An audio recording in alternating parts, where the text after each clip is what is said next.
Hello नमस्कार दोस्तों, स्वागत है आपका एक बार फिर से एक और नए वीडियो में। तो फ्रेंड्स, यहाँ पर आज हम लोग यहाँ पर बात करने वाले हैं पानीपत का जो युद्ध हुआ था, पानीपत युद्ध 1, 2 और 3। आप देखिए, किसी भी तरह की परीक्षा की तैयारी करते हैं जिसमें पानीपत से संबंधित ये क्या दो प्रश्न जो है जरूर पूछ लिए जाते हैं। तो आज जो है इस वीडियो में आपका पानीपत वाला जो युद्ध वाला जो वीडियो है, यानी कि जो सवाल जो जितने भी बनते हैं सारा यहाँ पे आपका कंप्लीट होने वाला है। कि जैसे पानीपत का युद्ध जो है कब हुआ था, पहला किन के बीच हुआ, कौन विजयी रहा, सेकंड किन कब हुआ, थर्ड कब हुआ, कौन कौन विजयी रहा, उसमें क्या क्या मुख्य चीज़ें थी, सारा कुछ आपका इस वीडियो में कंप्लीट होने वाले हैं। तो वीडियो के अंत तक बने रहिएगा। पहली बार चैनल को विजिट कर रहे हैं तो चैनल को सब्सक्राइब जरूर कर लीजिएगा। इस चैनल पर आपको इस तरह के वीडियो देखने के लिए मिलते रहते हैं।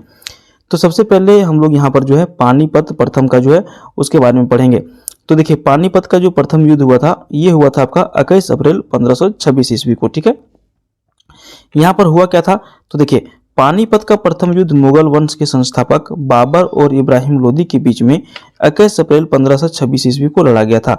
यह युद्ध जो है एक छोटे से गांव जिसका नाम था पानीपत, ठीक है, पानीपत एक जगह का नाम था, में लड़ा गया, जो वर्तमान में भारत के हरियाणा राज्य में स्थित है। यह युद्ध इतिहास के प्रसिद्ध युद्धों में से एक है। इतिहास का यह पहला युद्ध था जिसमें गोले, बारूद और तोपों का प्रयोग किया गया था। बाबर और इब्राहिम की सेना 14 अप्रैल 1526 ईस्वी को पानीपत के मैदान में एक दूसरे के आमने सामने आई। दोनों की सेना 8 दिनों तक बिना लड़े एक दूसरे के सामने खड़ी रही। 8 दिनों के बाद 21 अप्रैल को बाबर ने अपनी ओर से युद्ध आरंभ किया और यह युद्ध केवल 6 घंटे तक ही चला। तो यहाँ पर आपको फिर से एक बार हम रिपीट करा देते हैं, तो एकदम बहुत ही शॉर्ट तरीके से प्रश्न आपको पूछा जाएगा कि पानीपत का प्रथम युद्ध कब हुआ।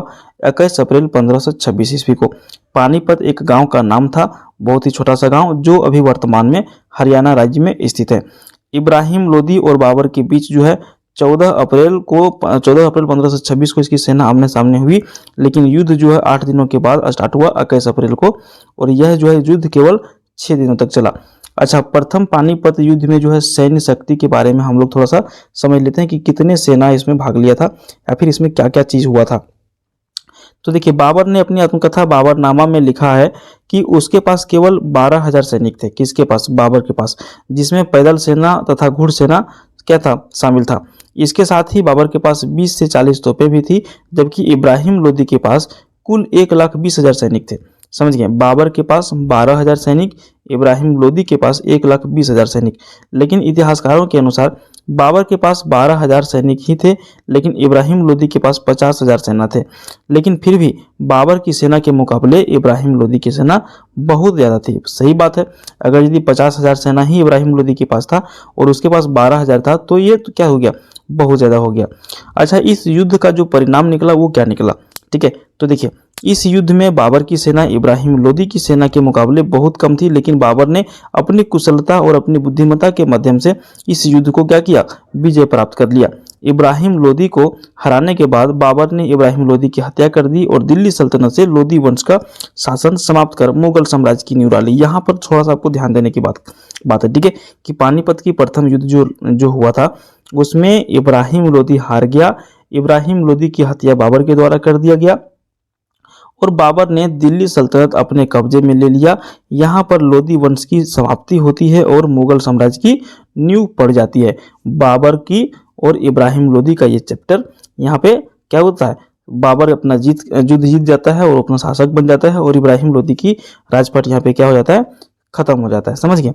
तो देखिए, इसमें आपको यही ध्यान रखना है कि बाबर की विजय हुआ था और इब्राहिम लोदी की हार हुई थी, और यहीं से मुगल साम्राज्य की स्थापना पड़ी थी। देखिए, इस युद्ध का परिणाम स्वरूप दिल्ली सल्तनत से लोदी वंश का शासन समाप्त हो गया और दिल्ली सल्तनत में मुगल वंश ने अपनी नींव डाल ली और संपूर्ण दिल्ली सल्तनत को बाबर ने अपने नियंत्रण में ले लिया। बाबर की युद्ध पद्धति जो है लोदी वंश के मुकाबले अत्यंत कुशल थी, जिसमें बाबर 2 प्रकार के युद्ध पद्धति का प्रयोग करते थे। पहला युद्ध में क्या हुआ, इसने बाबर ने क्या प्रयोग किया, तुगलमा विधि का प्रयोग किया। ठीक है, तुगलमा विधि क्या होता था, देखिए, इस युद्ध पद्धति में मुगल अपनी सेना के 3 भागों में विभाजित कर देते थे, दाएं, बाएं और केंद्र में। इसी को कहा जाता था तुगलमा विधि। उसके बाद इसने प्रयोग किया रूमी पद्धति अथवा अरबी पद्धति। इसमें तोपों और गोलों की पद्धति से युद्ध क्षेत्र में व्यवस्थित किया जाता था। इसमें केवल शत्रु की अधिक से अधिक क्षति होती थी और इन दोनों पद्धति के कारण ही युद्ध का परिणाम बाबर के पक्ष में रहा, तुगलमा विधि और रूमी पद्धति की वजह से। तो यहाँ पर आपका जो हो गया बाबर के और इब्राहिम लोदी का चैप्टर अंत हो गया। प्रथम युद्ध में बाबर विजयी रहा, इब्राहिम लोदी हार गया था। उसके बाद यहाँ पर हुआ फिर से पानीपत द्वितीय की लड़ाई। ठीक है, पानीपत द्वितीय युद्ध जो हुआ था 5 नवंबर 1556 ईस्वी को लड़ा गया था।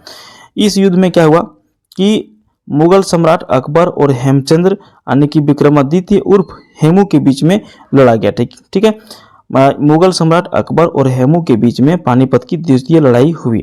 इस युद्ध का करने का लक्ष्य संपूर्ण भारत में मुगलों के शासन और वर्चस्व को समाप्त करना था और इस युद्ध में मुगलों की सेना का नेतृत्व बैरम खान ने जो है किया था, क्योंकि उस टाइम अकबर की आयु बहुत कम थी।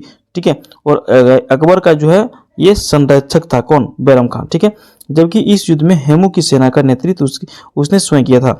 इस युद्ध के पहले हेमू ने मुगलों के साथ 22 लड़ाइयाँ लड़ी थी। इन सभी युद्धों में उसने जो है मुगलों को पराजित किया था। इन सभी युद्धों के परिणाम स्वरूप मुगलों को दिल्ली और आगरा जैसे राज्यों से हाथ धोना पड़ा था। हेमू ने दिल्ली और आगरा पर भी विजय प्राप्त कर लिया था और अपना नियंत्रण स्थापित किया। उसने दिल्ली के पुराना किला में अपना राज्याभिषेक करवाया और स्वयं को राजा विक्रमादित्य घोषित कर दिया। इस युद्ध के समय जो है अकबर मात्र 13 वर्ष का था। ठीक है, अकबर का आयु कितना था? 13 वर्ष। इसमें सैन्य शक्ति के बारे में थोड़ा सा समझ लीजिए द्वितीय युद्ध में। ठीक है, इस युद्ध में मुगल की सेना जो है 10,000 घुड़सवार थे, जिसमें से 5,000 अनुभवी सैनिक शामिल थे। मुगलों की सेना 5,000 सेनाओं के साथ एक टुकड़ी सम्राट अकबर को सुरक्षा प्रदान कर रही थी। युद्ध के मैदान में जो है युद्ध के मैदान से करीब 8 किलोमीटर की दूर पर सुरक्षित स्थान पर तैनात था। जबकि इस युद्ध में हेमू की सेना में 1500 हाथियां, कई तोपखाने और लगभग 30,000 प्रशिक्षित राजपूत योद्धा भी जो अश्वसेना शामिल थे। तो ये इसका हो गया सैन्य शक्ति। इस युद्ध का परिणाम की यदि हम बात करें तो हेमू अपनी सेना के साथ लगातार युद्ध में जीत की ओर बढ़ रहा था। सबको लग रहा था कि इस युद्ध में हेमू की विजय होगी, लेकिन युद्ध के दौरान अकबर की सेना हेमू की आंख में तीर मारकर उसे घायल कर दिया और वह बेहोश हो गया। यह घटना जो है इस युद्ध में हेमू का हार का कारण बन गया। मेन कारण यही था इसमें हेमू की हार का। हेमू को बेहोश देखकर उसकी सेना का मनोबल जो है टूट गया और उसकी सेना में जो है खलबली मच गई, जिसके कारण इस युद्ध में सम्राट हेमू की क्या होगी? जीत होगी।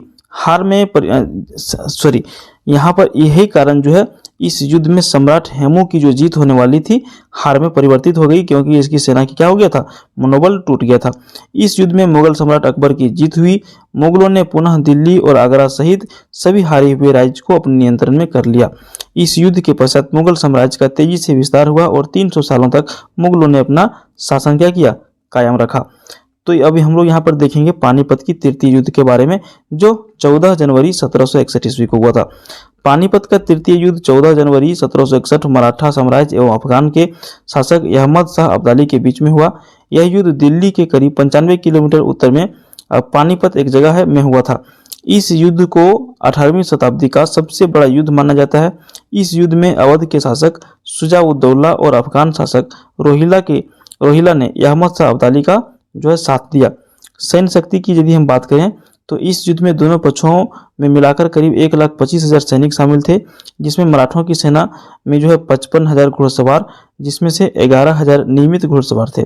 इसके अलावा मराठों के पास 2 लाख तीर्थयात्री और शिविर अनुयायी शामिल थे, जबकि अहमद शाह अब्दाली की सेना में 41,800, जिसमें से 25,000 नियमित घुड़सवार थे और 12,000 पैदल सैनिक शामिल थे। तो समझ गए इसमें सैन्य शक्ति। अच्छा, इस युद्ध का जो परिणाम हुआ वो क्या रहा? तो यह युद्ध कई दिनों तक चला। इस युद्ध में अहमद शाह अब्दाली की जीत हुई, जबकि इसमें मराठों को जो है हार का सामना करना पड़ा। इस युद्ध में मराठा वर्चस्व को जो है हिलाकर रख दिया और इस युद्ध में दोनों पक्षों की सेनाओं को भयंकर जो है क्षति हुई। इस युद्ध में करीब 60,000 से 70,000 सैनिक मारे भी गए, कहा जाता है ऐसा। और यह जो है अहमद शाह अब्दाली ने 40,000 मराठा सैनिकों को कैद कर लिया और उन सभी सैनिकों की हत्या भी कर दी थी। तो यहाँ पर फ्रेंड्स आपका पानीपत का युद्ध प्रथम, द्वितीय और तृतीय जो है समाप्त होता है। अगर यदि आपको ये वीडियो अच्छा लगा तो वीडियो को लाइक करिए, चैनल को सब्सक्राइब करिए इस तरह का वीडियो देखने के लिए। इस चैनल पर जो है बराबर आपको कुछ ना कुछ नए जीके की वीडियो या फिर कोई भी टॉपिक से वीडियो देखने के लिए मिलता है। किसी भी तरह की कंपटीशन एग्जाम की तैयारी करते हैं तो आपके लिए ये जो है यूजफुल साबित हो सकता है। धन्यवाद।